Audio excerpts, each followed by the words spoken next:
Hello everyone, welcome to a new mini blog. আজকের ব্লগে অনেক খাওয়া দাওয়া দেখতে পাবে তোমরা।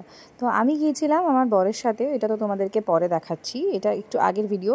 আর আমার বর যা বাজেভাবে ভিডিও তোলে, সেই ভিডিওগুলো আমি ফুটেজগুলো কেটে এইটুকুনি ফুটেজ রেখেছি যেখানে আমাদেরকে দেখা যাচ্ছে। তো যাই হোক, মানে ওকে একটু শেখাতে হবে কীভাবে যে শেখাবো। আর গরমকালে কে কে জাম খেয়েছো ডেফিনেটলি কমেন্ট করে নিও। আর লিচু টিচুও খেয়েছিলাম, ফুটেজ তোলা হয়নি। আর এটা বিরিয়ানিও আনা হয়েছিল, আগেই কেন ফুটেজটা আমি দিয়ে দিয়েছি যাই না। তো আমি আর আমার বর গিয়েছিলাম চা খেতে। আউট নয়েস নিয়ে আমি জাস্ট পাগল হয়ে যাব যে কী করে আমি এটার সলিউশন পাবো, আমি জাস্ট বুঝতে পারছি না। যখনই আমি করব আশেপাশ থেকে মাম্মি ড্যাডি সব চিৎকার হবে, ট্রেন চলবে, সব হবে। যাই হোক, চা খেতে গেলে আমরা ওইখানকার কোনো ছোটো ছোটো বিস্কুট কিনি না, এই বিস্কুটটাই বেশিরভাগ সময় কেনা হয়। এই বিস্কুটটা আমার বেশ ভালো লাগে, চায়ের সাথে বেশ মিশিয়ে মিশিয়ে খাওয়া যায়, বেশ ইন্টারেস্টিং খেতে হয় এই বিস্কিটটা। হ্যাপি হ্যাপি বিস্কিট বানায়। আর আজকে চিংড়ি মাছও আনা হয়েছিল অনেকগুলো, সেটা তোমাদেরকে দেখিয়ে দিলাম, ঠিক আছে। আর এইটা হচ্ছে বর সকালবেলার ব্রেকফাস্ট নিয়ে এসেছিলো আমার জন্য, মানে একদম খুব সুন্দর। আর এই যে আবার বিকেলের ভিডিও চলে এসেছে, আজকের ভিডিওটা একটু এলোমেলো বাট সুন্দর। আর আমার বর আমাকে ঠিক এভাবে খাইয়ে দেয়, দেখেছো?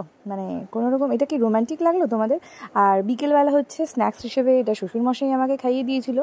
আর এই যে এটা জিমে গিয়েছিলাম। আর এই যে রাত্রের ডিনার বিরিয়ানি রয়্যাল থেকে নিয়ে এসেছিলো এখানকার, যদিও আমাদের ওখানেও রয়্যাল আছে। যাই হোক, বিরিয়ানি খেতে ভালোই লাগে। এটাও আমার শ্বশুরমশাই আমার জন্য এনে দিয়েছিল। এইটা হচ্ছে গিয়ে চার্জড, আগে স্ট্রিং ছিল, এখন চার্জ।